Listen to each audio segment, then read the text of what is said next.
Abra sua Bíblia, Atos dos Apóstolos, capítulo 16. Você pode colocar, por gentileza, Daniel, se puder, é o tema.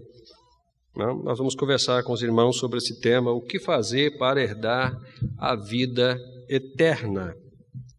Atos 16, vamos ler do 16 até o 34. Você pode estar sentado mesmo, você que está conosco através da internet também, né? Acompanhe-nos com essa leitura, Atos dos Apóstolos, capítulo 16. Nós vamos ler do verso 16 até o verso 34. Na minha tradução está assim: Aconteceu que quando íamos ao lugar de oração, veio ao nosso encontro uma jovem que tinha um espírito adivinhador e que, adivinhando, dava lucro a seus senhores. Seguindo Paulo e a nós, ela gritava: Estes homens são servos do Deus Altíssimo, ele vos anuncia o caminho da salvação. Ela fez isso por muitos dias, mas Paulo, já aborrecido com isso, voltou-se e disse ao espírito: Eu te ordeno, em nome de Jesus Cristo, que saias dela. E na mesma hora ele saiu. Quando viram que a esperança do seu lucro havia desaparecido, seus senhores prenderam Paulo e Silas e os arrastaram para a praça perante a autoridade. E apresentando-se aos magistrados, disseram: Estes homens que são judeus estão perturbando a nossa cidade. Eles divulgam costumes que a nós, romanos, não é permitido acatar nem praticar. A multidão investiu contra eles e os magistrados, rasgando-lhes as roupas, mandaram espancá-los com varas. Depois de espancá-los muito, colocaram-nos na prisão, ordenando ao carcereiro que os guardasse com segurança. Tendo recebido essa ordem, ele os colocou na prisão interna e prendeu-lhes os pés ao tronco. Por volta da meia-noite, Paulo e Silas oravam e cantavam hinos a Deus, enquanto os presos os escutavam.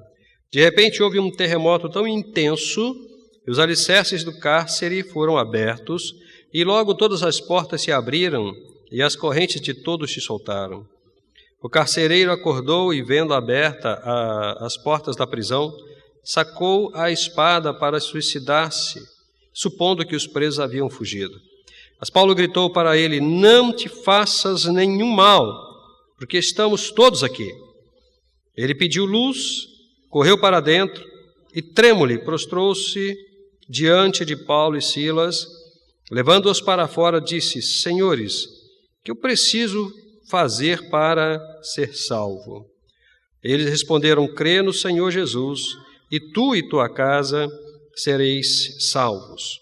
Então, pregaram a palavra de Deus a ele e a todos os que eram de sua casa, e levando-os consigo naquela mesma hora da noite, lavou-lhes os ferimentos e logo foi batizado, ele e todos os seus. Então, os fez subir para a sua casa, pôs a mesa para eles e alegrou-se muito com toda a sua casa por haver crido nele. Palavra do Senhor. Vamos orar. Ó Deus, nós nos entregamos em tuas mãos para que o Senhor tenha misericórdia de nós e nos permita conhecer a tua palavra esta noite. Nos ajuda, Senhor, em nome de Jesus, não apenas a ouvi-la e a entendê-la, mas a colocá-la em prática, para que a graça do Senhor flua através das nossas vidas e alcance os corações daqueles que carecem do amor do Senhor, em nome de Jesus. Amém, Senhor, e amém. O que fazer para herdar a vida eterna? Este é um texto bem conhecido dos irmãos, né? E é um texto que mostra, entre outras coisas para a gente, que não existem circunstâncias, por mais adversas que sejam, que vão nos impedir de adorar a Deus ou de pregar a palavra do Senhor. Mas essa história, ela traz uma discussão muito importante, que é o valor da vida eterna e como podemos alcançar essa vida. Muitos de nós quando falamos sobre as nossas vidas, às vezes falamos com tristeza, com amargura, com sofrimento, até mesmo desejosos de deixar de viver, de deixar de existir, em função dos problemas familiares, das circunstâncias, do desemprego. É muito triste para um pai de família, já que estamos com a temática, né, da família, não? Sair de manhã para tentar conseguir um emprego e chegar de noite sem ter alcançado o seu objetivo e também sem ter que dar uma condição de alimento para a sua família. Eu recebo no meu portão, os irmãos também recebem, eu tenho certeza, quase todos os dias, pessoas que por misericórdia pedem alguma coisa para comer, porque não tem mais o que comer. Meus irmãos, durante esse tempo, muitos pais de família tiraram a sua própria vida diante dessa situação, porque estavam desempregados, sem nenhuma condição financeira de suprir as necessidades da família, vendo o filho chorar de fome, a esposa passando mal de fome, e eles deram cabo da sua própria vida, porque não estavam aguentando o sofrimento. Qual o valor da vida para esta pessoa? O que ela entende que é vida? O que ela de fato entende que é vida? Essa é uma história muito bonita, e eu queria compartilhar com os irmãos. Paulo havia recebido uma revelação de Deus através de um sonho para ir para a Macedônia, uma província romana. Paulo recebe a visão e nessa visão um homem fala com ele: venha para cá nos ajudar, venha para a Macedônia nos ajudar. E ele com seus companheiros entendem que Deus estava encaminhando eles para lá para pregar o Evangelho. Quando eles chegam lá para pregar o Evangelho, eles se alojam, né? E eles então começam a sua atividade missionária, começam a sua atividade evangelística logo imediatamente após eles terem repousado da viagem. Eles se levantam e vão para um determinado lugar onde as mulheres lavavam as roupas. E lá também, né, eles reconhecem que era um ambiente bom para orarem e para compartilhar a mensagem do Evangelho. Lá, uma mulher chamada Lídia, comerciante de tecidos, a Bíblia diz que Deus abre o coração dela, ela presta atenção na mensagem de Paulo, ela se converte a Jesus Cristo e acontece uma coisa muito bonita. Esse relato está nos versículos 13 a 15 do capítulo 16. Acontece uma coisa muito bonita, que ela leva Paulo e os seus amigos para hospedarem em sua casa e lá toda a sua família se converte. Toda a sua família se converte. Paulo, então, continua o seu trabalho. E ele está lá numa cidade de Filipos, né, que era uma subseção da Macedônia, uma cidade muito rica. Todos os dias Paulo saía para pregar, e uma jovem, possuída de um espírito maligno, acompanhava aqueles homens e dizia: esses homens são santos homens de Deus, eles estão anunciando a palavra de Deus para vocês, estão anunciando coisas boas para vocês, vocês devem ouvi-los, prestar atenção.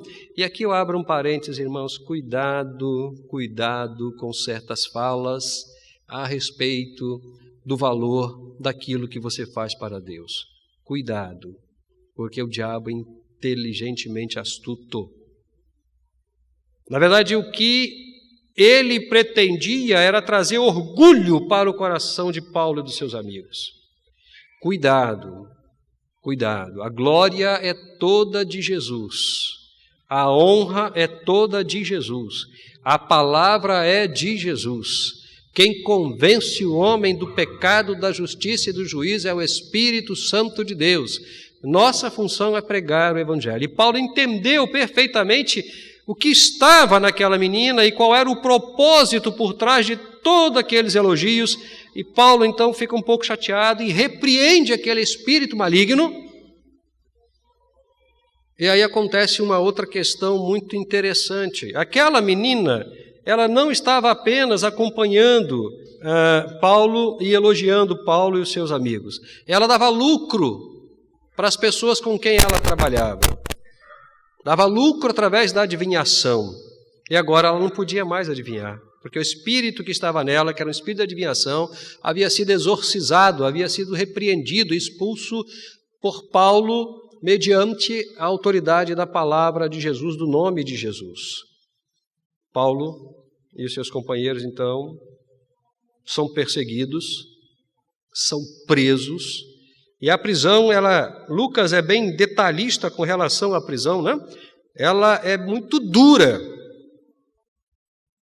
Eles são espancados e eles são colocados numa prisão subterrânea e, além de tudo, seus pés são presos a troncos. Não havia a menor possibilidade de sair dali. Acorrentados, com os pés presos no tronco, no subterrâneo da prisão e com um monte de guarda tomando conta. Não havia muita alternativa a não ser cantar, a não ser adorar, a não ser louvar. Eu penso que Paulo e Silas não estavam esperando o milagre. Na verdade, irmãos, nós precisamos entender que a nossa vida cristã é uma vida que passa por situações que nós precisamos administrar. Eu posso pensar na possibilidade que Paulo e os seus companheiros estavam assim, vamos esperar o resultado, né, do julgamento, daqui a pouco vão julgar a gente, vamos ver o que vai acontecer. Mas não foi isso que aconteceu. Eles estão cantando, os prisioneiros estão ouvindo, e um terremoto muito grande acontece, e as prisões são quebradas, mas Deus preserva a vida de todos os que estavam ali.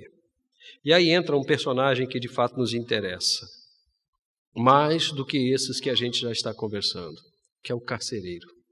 Homem responsável, homem sério, comprometido com a sua profissão, sabia exatamente o que poderia acontecer com ele se algum preso fugisse. Depois das recomendações, ele olha, vê aquele monturo, né, de entulho, de pedras, não ouve voz de ninguém, não vê ninguém, fugiram todos. E a primeira coisa que ele faz é pegar a espada e tentar se matar. Talvez para ele a morte fosse menos dolorida do que cair na mão da justiça romana. Mas Paulo fala, não, peraí rapaz, não faz isso não, estamos aqui. Nada aconteceu com a gente não, fica tranquilo, estamos todos aqui. Não se preocupe, não faça isso. E aí o diálogo que acontece entre Paulo e aquele homem leva a um outro momento de conversão familiar. Paulo vai para a casa daquele senhor, prega o evangelho e a família dele também se converte. Lembra, a família de Lídia havia se convertido, agora a família do carcereiro também havia se convertido. Mas a questão que nos chama a atenção é a pergunta dele para Paulo, quando Paulo fala para ele, olha, estamos todos aqui. Estamos todos aqui. A pergunta dele me leva a concluir que ele havia ouvido a pregação do Evangelho, prestado atenção nos hinos cantados e que o coração dele estava voltado para a verdade do Evangelho que Paulo estava pregando.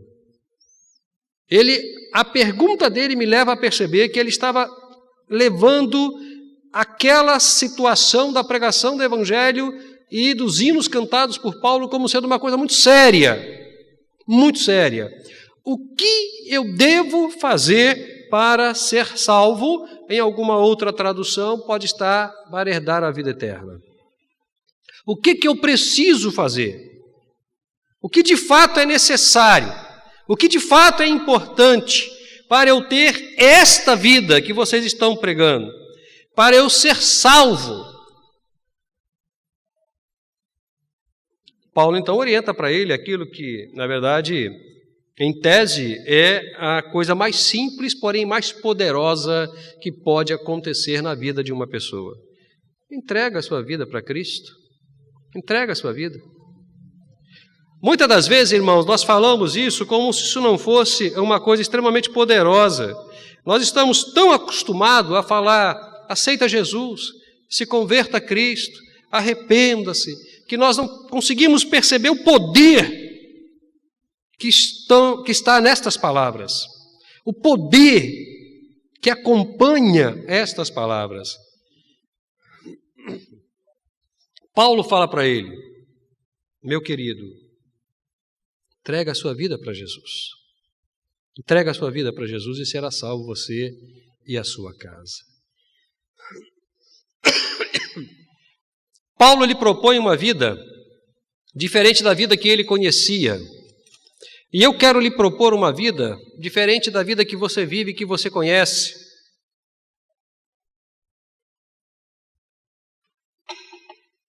E que muitas das vezes você não valoriza. A ponto de, em determinadas circunstâncias, você querer até perdê-la. O que Paulo propôs para aquele homem é o que eu quero te propor. Vida eterna. Vida que não acaba. Vida que não termina. Nós podemos entender que essa vida possui pelo menos 4 características muito importantes. A vida que Paulo propôs para ele e a vida que eu estou te propondo esta noite possui pelo menos 4 características muito importantes que diferem da vida que você hoje tem caminhando sobre essa terra. Primeira característica é uma vida que vence a morte. Mas pastor, que incoerência é essa? O senhor está cansado de falar que sepultou um monte de gente. Eu já sepultei um monte de gente, meus familiares morreram. Mas eu queria que você entendesse uma coisa muito importante. Eu tenho falado isso quando tenho oportunidade nos sepultamentos. O término de uma existência não é o fim da vida. Não é o fim da vida. É só o término de uma existência. Nós não fomos criados para a morte. Nós fomos criados para a vida. A morte é um desvio de percurso. Lembra do Éden? Em vida, os nossos pais ouviram: se fizer o contrário do que eu estou orientando, vão morrer. Vão deixar de caminhar sobre esta terra. Lamentavelmente, eles fizeram, e a morte física entrou no mundo. Mas, o plano da salvação, concretizado em Cristo Jesus, trouxe uma nova ideia, um novo conceito a respeito da vida. Uma vida que está para além da morte do corpo físico. Por quê? E como eu posso provar isso? Porque haverá ressurreição. A ressurreição. Porque Jesus ressuscitou, sendo o primeiro daqueles que ressuscitaram para a eternidade. Nós, no que estivermos mortos, ressuscitaremos para a vida eterna. A promessa de ressurreição define a verdade de que a vida prometida por Jesus, orientada por Paulo Carcereiro, pregada por mim essa noite, é uma vida que vence a morte. É uma vida que vence a morte. Segunda característica dessa vida, que é uma vida que nunca termina. Nunca termina. Por isso ela é eterna. Não há um prazo de validade. Não há um tempo determinado. Nós escutamos, né? Todo mundo tem um tempo de caminhada sobre esta terra. Nós escutamos. Nós começamos a morrer quando nascemos. Essa é a vida que a gente chama de a existência humana sobre esta terra. Mas a vida que Paulo fala para aquele homem, a vida que nós estamos pregando, a vida que Jesus propõe, ela não tem fim, ela não termina, ela não tem prazo de validade. Terceira característica é uma vida plena de alegria. A sua vida hoje pode estar plena de tristeza, de amargura, de angústia, de preocupação, Mas a vida eterna, a vida que Cristo propõe, a vida que nós pregamos essa noite, é uma vida plena de alegria, de satisfação, de contentamento, de prazer, de vivê-la eternamente. Não existe lugar nesta vida para tristeza. Não existe lugar nesta vida para amargura, para angústia. Porque imagina você, se você conseguir conceber, eu não consigo, a eternidade triste, a eternidade angustiado, a eternidade amargurado. Isso já seria o inferno. Não precisaria mais ter um lugar específico. Eu não gostaria de ter essa vida, creio que você também não. Então é uma vida plena de alegria. E a quarta e última característica é que ela é uma vida isenta de circunstâncias desfavoráveis, isentas de problemas, de doença. Não há mais como viver sob determinadas situações que agravam a nossa saúde na eternidade, de desemprego, de divórcios familiares.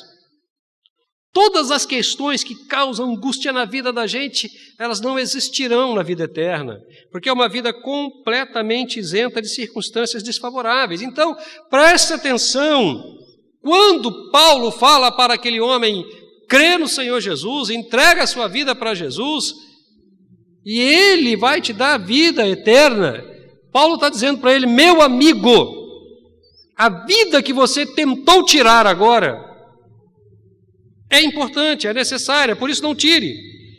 Mas existe uma vida muito melhor, muito maior, que vence a morte, que nunca termina, que é plena de alegria, cujas circunstâncias, adversidades, os problemas jamais alcançam. É essa vida que você precisa ter, e para ter, entrega o seu caminho ao Senhor. Entrega o seu caminho ao Senhor. Então, querido, a questão é, plenamente consciente disso, como de fato, então, entrar nesta vida? Como de fato, então, herdar esta vida? Eu queria te falar 4 coisas também, para você ter essa vida em você, para você receber essa vida, alcançar essa vida. Você precisa fazer 4 passos muito importantes. Primeiro, ouvir, entender e aceitar a mensagem do Evangelho de Jesus Cristo, porque é essa mensagem que te propõe a vida eterna. Ouvir, entender e aceitar. São 3 passos muito importantes. Ouvir, entender e aceitar as palavras de Jesus. A igreja prega todos os dias as palavras de Jesus. Os irmãos pregam todos os dias as palavras de Jesus. Muitos não querem ouvir as palavras de Jesus. E não ouvindo as palavras de Jesus, não receberão a vida eterna. Primeira condição para herdar a vida eterna, ouvir, entender e aceitar as palavras de Jesus. Segunda condição, reconhecer que é pecador. O pecado não é uma brincadeira não, irmãos. O pecado é coisa muito séria. O pecado destrói a vida da gente. O pecado acaba com as famílias. Irmãos, nós estamos novamente vivendo uma situação muito difícil com relação às nossas famílias. Formas diferentes de amar, modelos familiares contemporâneos. Coisas muito terríveis estão acontecendo em volta da gente, que são propostas infernais, malignas, encapadas de cultura, de liberdade, de amor,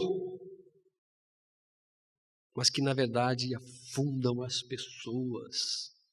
Eu falo com muita tranquilidade, eu participei há um tempo atrás, irmão sabe disso, de um curso de ideologia de gênero, no meio de um monte de pessoas totalmente comprometidas com atividades sexuais ilícitas.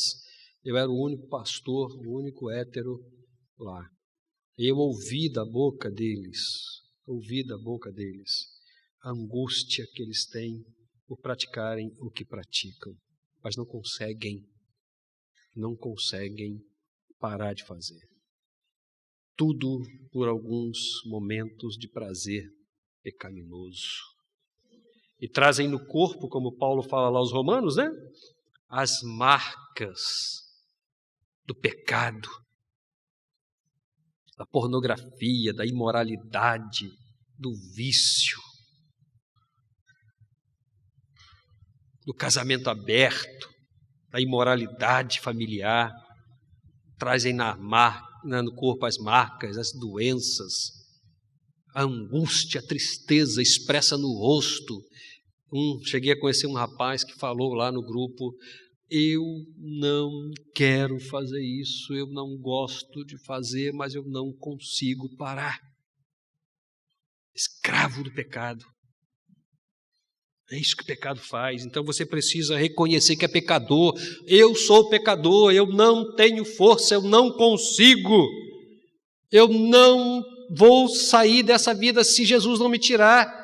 Não vou conseguir parar de beber, de fumar, de usar droga, de me prostituir. Não vou. Se Jesus não fizer, eu sou escravo, eu não consigo, eu sou pecador. E o pecado é muito forte. Ele é muito forte. Segunda coisa, para herdar a vida eterna, reconhecer que é pecador. Terceira coisa, pedir perdão. Pedir perdão a Deus pelos pecados cometidos.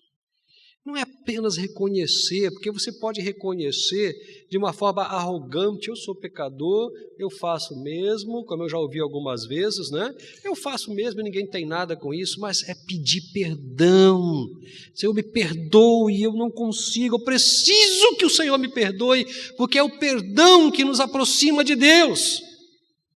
É o perdão que permite a vida eterna. Porque a Bíblia deixa claro que são os nossos pecados que fazem separação entre nós e Deus. Então é preciso haver arrependimento e pedido de perdão para que haja a aproximação e Deus possa te libertar de todos os males e te dar a vida eterna. Quarto e último passo, entregar então definitivamente a vida para Jesus. Entregar mesmo: Senhor, é tua. Faça comigo o que o Senhor desejar.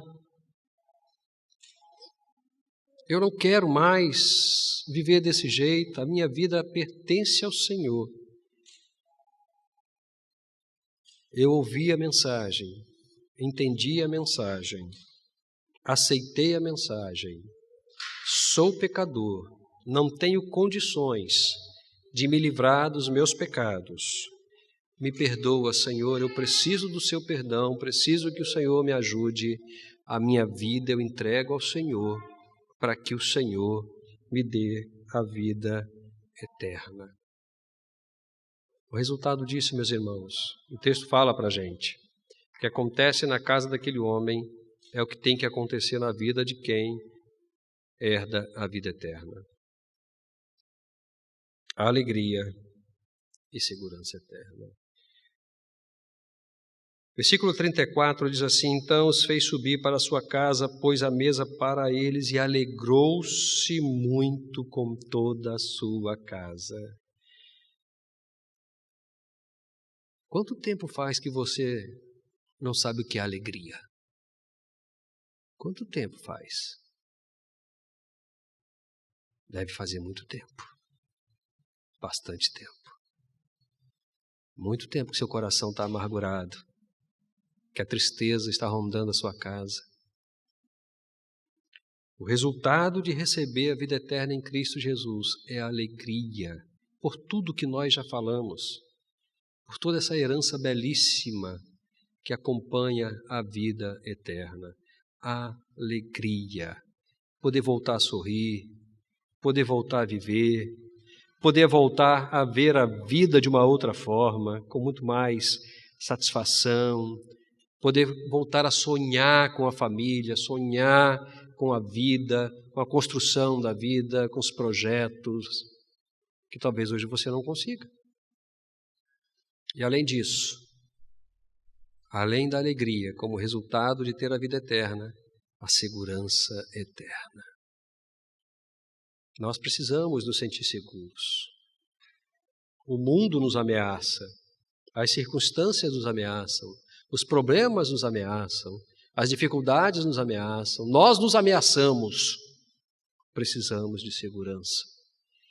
Se você herdar a vida eterna, se você entregar a vida para Jesus e ganhar a vida eterna, você será protegido por Jesus, guardado por Jesus e terá uma vida segura em Jesus. Lídia e o carcereiro de Filipos ouviram a mensagem, reconheceram seus limites, pediram perdão, receberam a vida eterna e se tornaram famílias felizes. E você? O que você quer? Quer continuar desse jeito? Vivendo do seu jeito? Da sua forma? Eu sei que hoje nós só temos os nossos irmãos aqui, eu deduzo que sim. Mas tem gente do outro lado. Tem gente participando do culto. Tem gente ouvindo a mensagem desta noite, ouvindo os hinos cantados aqui, as orações feitas. Graças a Deus por esse instrumento que leva a mensagem desta igreja a muitas pessoas. Talvez aqui nós não tenhamos pessoas para se converter a Cristo Jesus esta noite ou se reconciliar, mas do outro lado tem. E a Bíblia nos fala bem claro que a palavra de Deus não volta vazia. Se você não entregou a vida para Jesus, faça isso, porque você vai ganhar a vida eterna, e junto com a vida eterna, a alegria e a segurança eterna. Que o Senhor nos abençoe. Amém, irmãos? Vamos celebrar ao Senhor?